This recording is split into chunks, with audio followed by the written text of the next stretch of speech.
Okay, so good morning, everybody. It's time. So let me share my presentation first. Share my screen.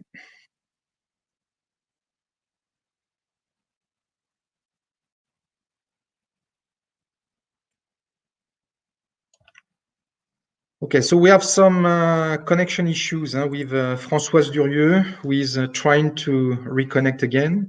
So I will introduce a little bit Françoise Durieux. So it's the SK Industrial Partner presentation. So this is the implementation of the new DXFlex clinical flow cytometer from Beckman Coulter in hematology laboratory. So Françoise Durieux is the head of the medical biology unit in the Bergonié Cancer Institute in Bordeaux. She has a degree in quality management for health professional. And she is also, it's very important, a technical quality auditor from the COFRAC, who is this French Committee for Accreditation. She's membership of the SCAR, of the ISLH, of the GIFFHC with a French cellular hematology group. Also the CITEM with a French cytometry group for hematology, and the AFC with the French Association of Flow Cytometry. And she was on the board from 2000 to 2005. So she's also a member of the French Committee for Selection of Reference Laboratory from the Hematology Commission since 2019. And she's also a quality auditor in hematology for the French laboratories accreditation to the ISO 15189 since 2014.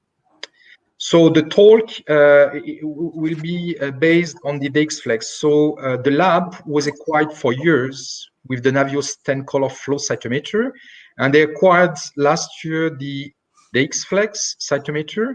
So the system was installed in June, and they have implemented all the clinical applications, their clinical applications in this cytometer. So Françoise will tell us about her experience in implementing this new clinical flow cytometer, so the DXFlex, in her hematology laboratory. So let's go back. Stop to present. Françoise, it's up to you now. Okay, can you hear me? It's okay? Yes. Okay. So, good morning, and thank you, Antoine, for your kind presentation. So, first, how can I go to the next slide? So, first, this is the disclaimer. So, my presentation is sponsored by Beckman Coulter. However, the content is non-promotional, and the views, opinion, and results presented here are solely mine and under my own responsibility. So, as an introduction, I will present my lab. So, my lab is a core lab of the Comprehensive Cancer Center in Bordeaux. The flow cytometry is run daily for the unit of oncohematology for the diagnosis and follow-up of hematological, lymphoid, and myeloid, mostly chronic diseases. We also have an important activity with a unit of clinical early trials aimed to offer precision medicine to the patients. In the purpose, we perform the determination of lymphocyte populations in patients treated with immunotherapy alone or with chemotherapy. The lab is multi-purpose. We perform as well routine analysis in hematology, coagulation, biochemistry. Thus, all the technicians are versatile and competent in all these areas.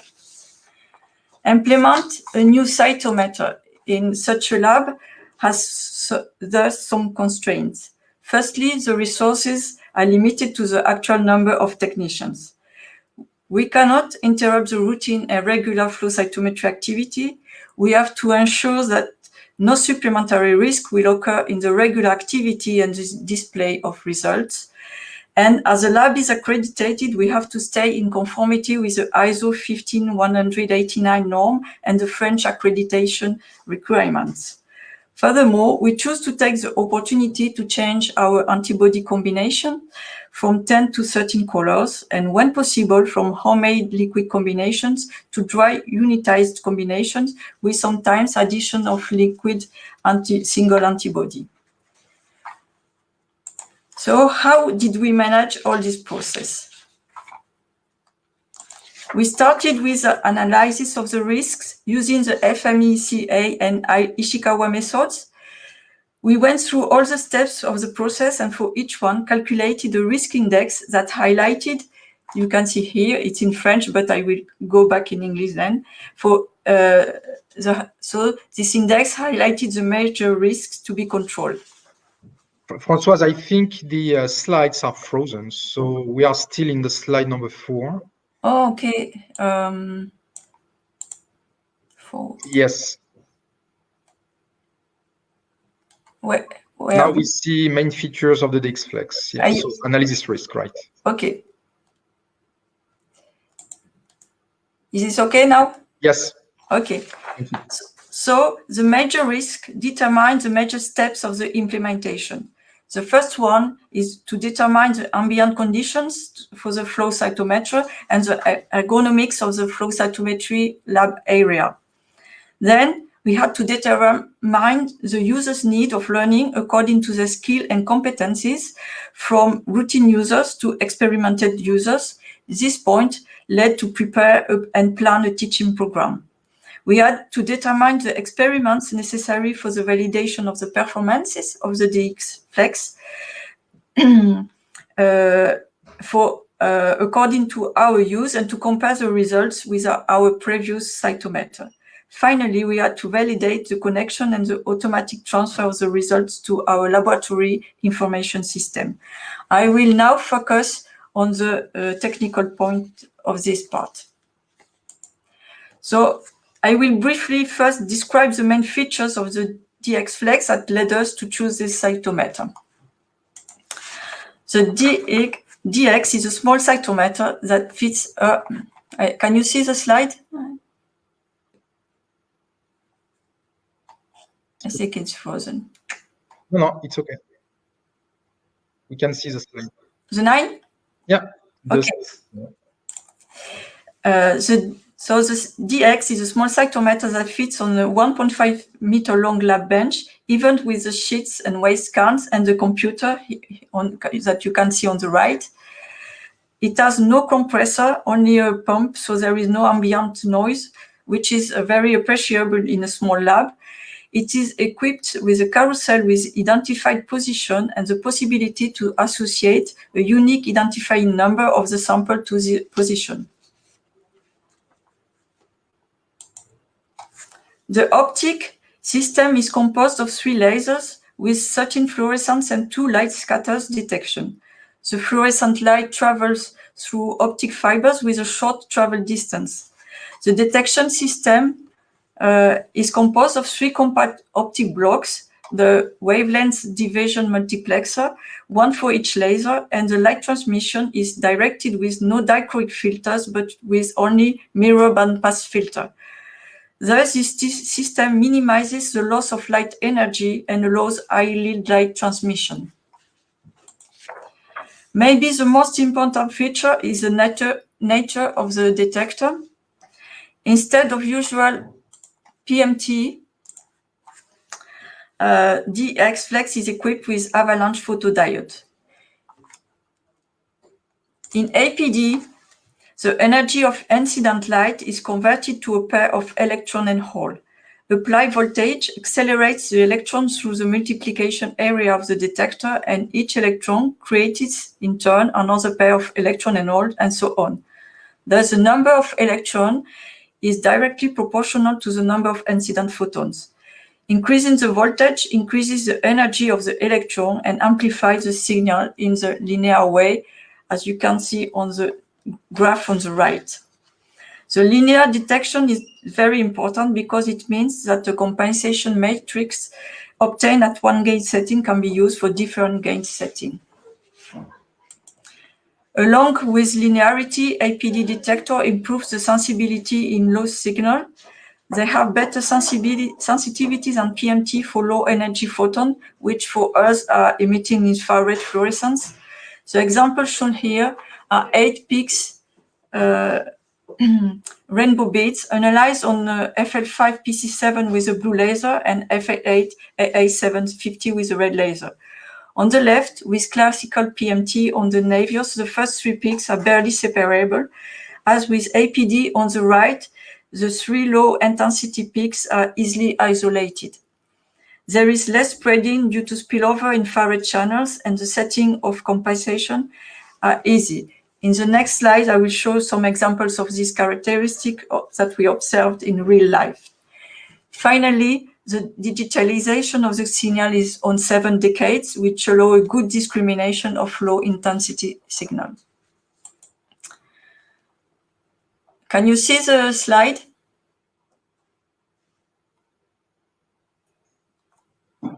Yes, we see the slide. Okay. The first example here shows the difference of exactly the same sample that with the same labeling that we analyzed either on the Navios on the top panel or the DX Flex on the bottom panel.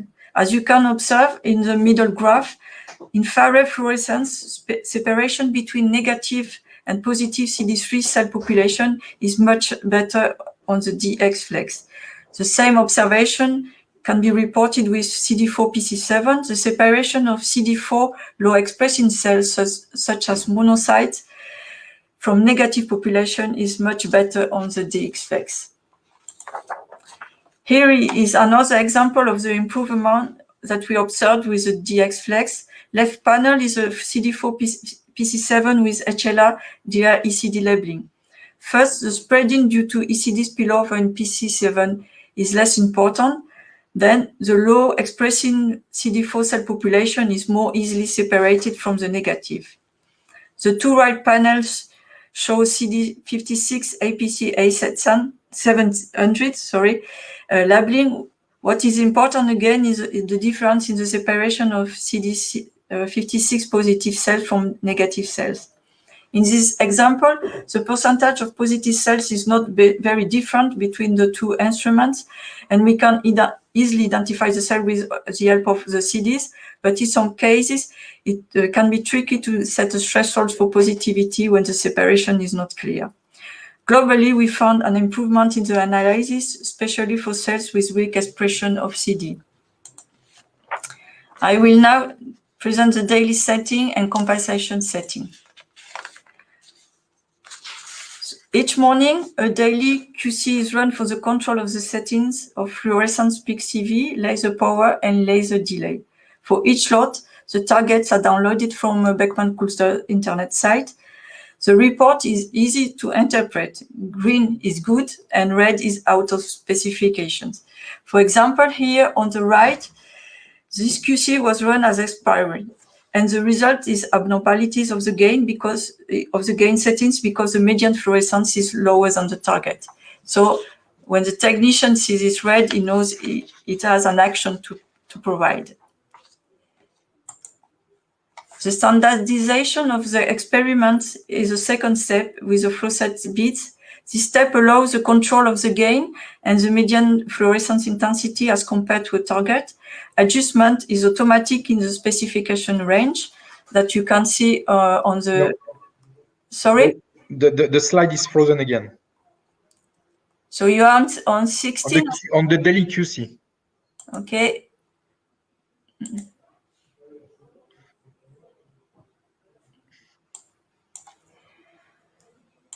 Okay. Is it better now? Yes, now it's here. Thanks. Okay. So this step is a standardization with the flow set bits. And so the result is also very easy to read with green is good and red is out of specification. Each value of fluorescence can be followed with the leveraging graphs on the right here to observe the variation. Setting fluorescence compensation is quite easy as well with a compensation kit and bits. Firstly, we did not have received the antibody labeled with fluorochrome for the violet laser, so we started to set the compensation for 10 colors.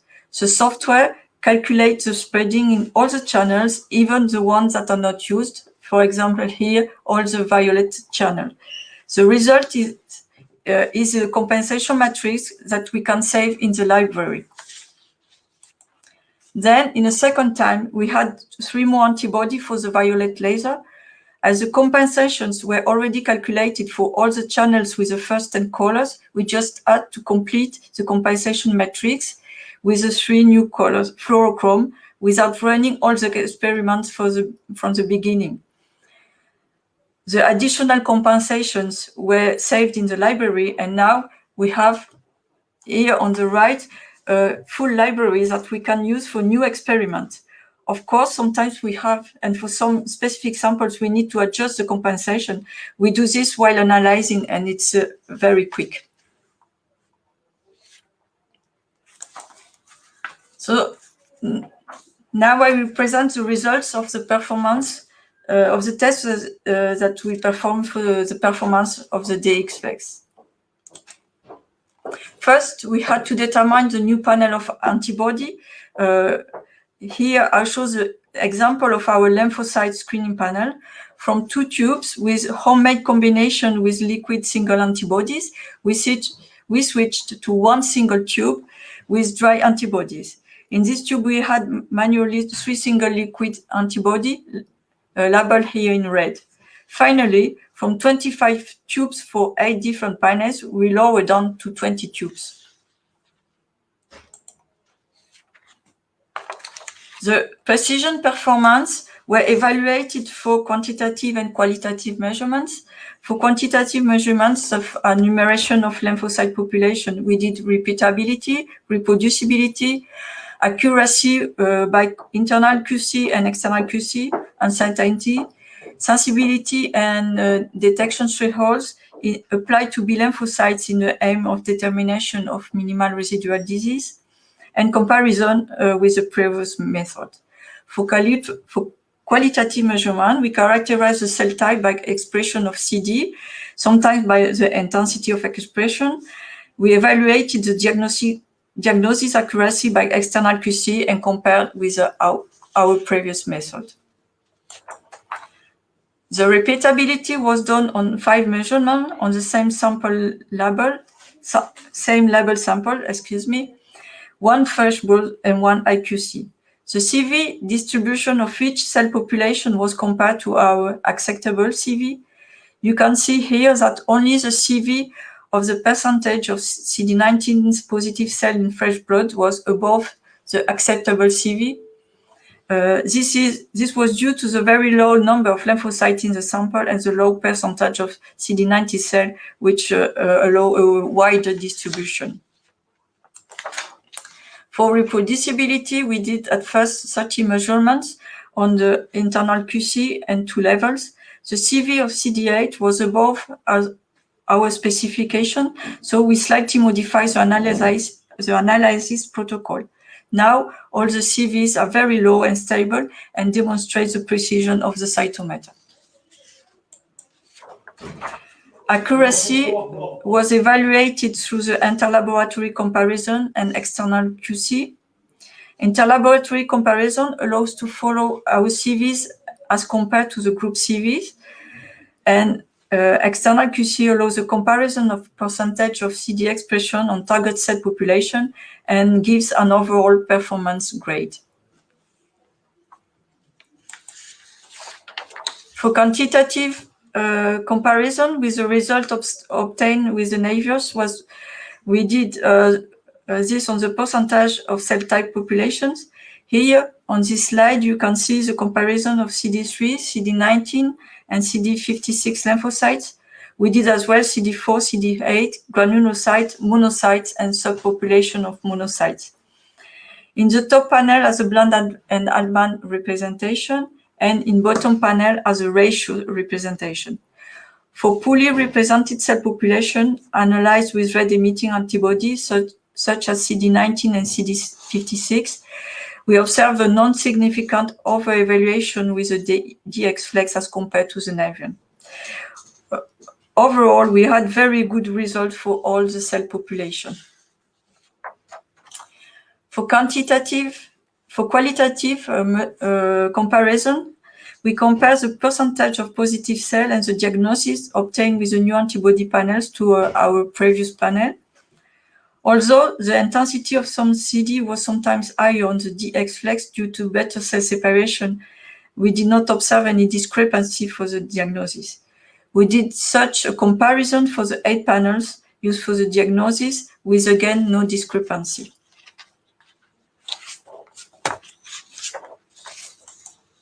Finally, the DX better sensitivity and better separation of a low-intensity signal as associated to 7-decade representation and logical function of the cytometer improved cell identification.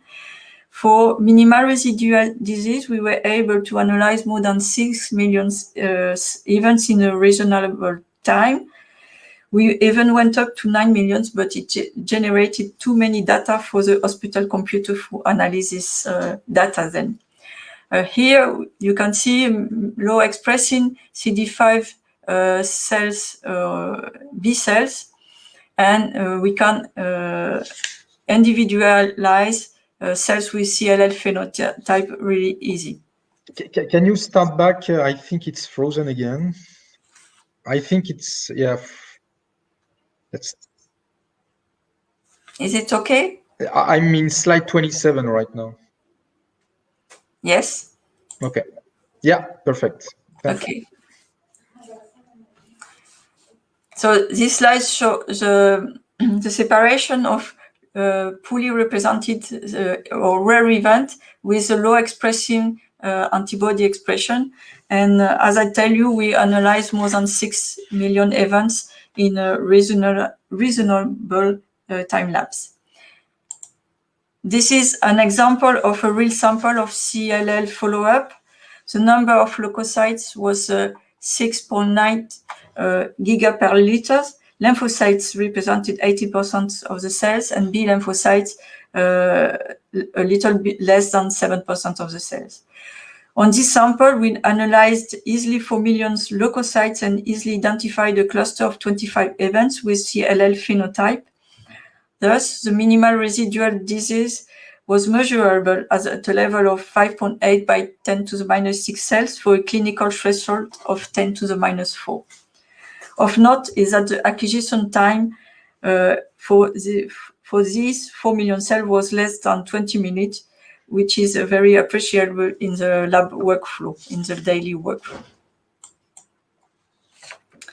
As conclusion, the performance of the DXFlex was satisfactory according to our lab requirement.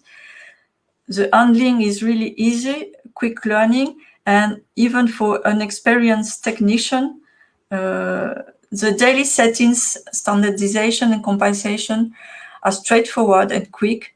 The setting a new experiment or adding a new fluorescence is easy with the standardization and the compensation library, and there is very few operator maintenance.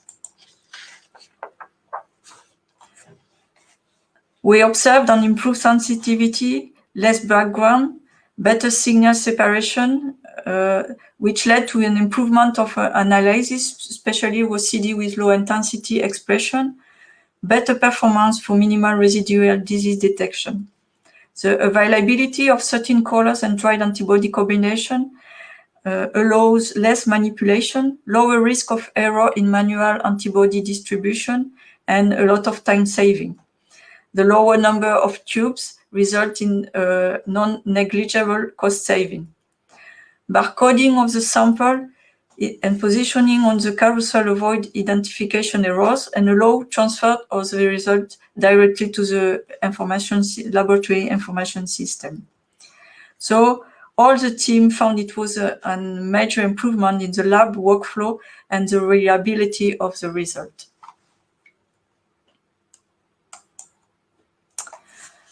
I would like to thank the lab team and especially Angélique and Mathilde, who are the technician expert for flow cytometry. You can see Angélique here smiling under her mask at the DXFlex bench. She did most of the experiments that I presented to you today.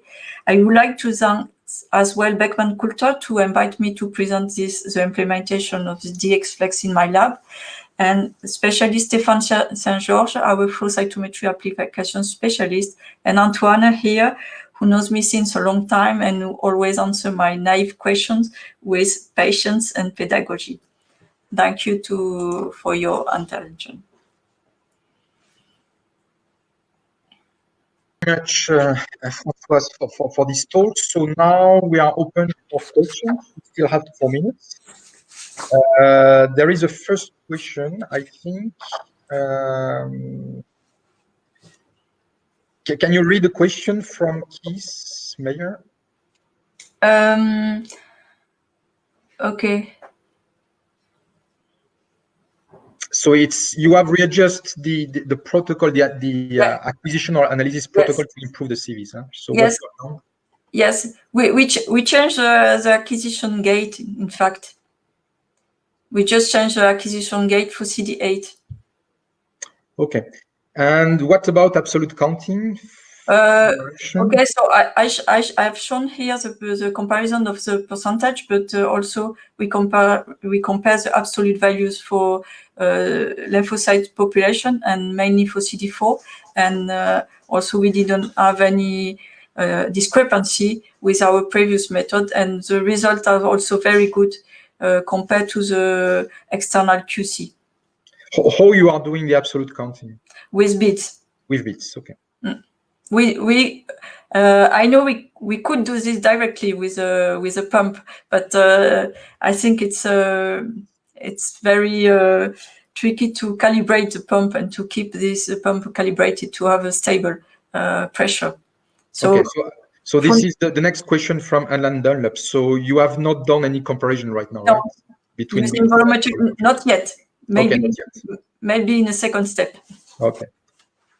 And the question from Sabrina is, how long did it take to transfer from Navios panels to the DXFlex? The whole process took 3 weeks, from the installation to the end of the validation and the routine use of the DX.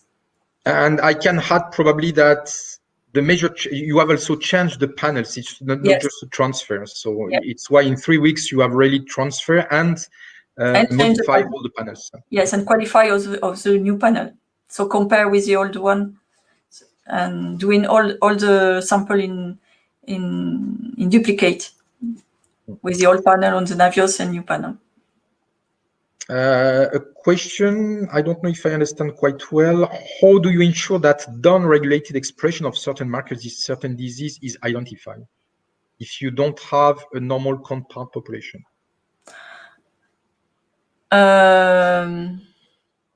Okay. So first, we run all the panel on normal sample, and we do quite at least 10 different normal sample of it. In fact, we try to have at least 10 different normal sample to try to cover all the variations, the individual variation. So then we can see in pathology if the expression is diminished or not. Okay. I don't know if this answers the question, but in any case, it's the end of the talk because we are already just in time. So probably for the next ones, we'll answer to the chat. Thank you very much. Thank you. Thank you, Antoine.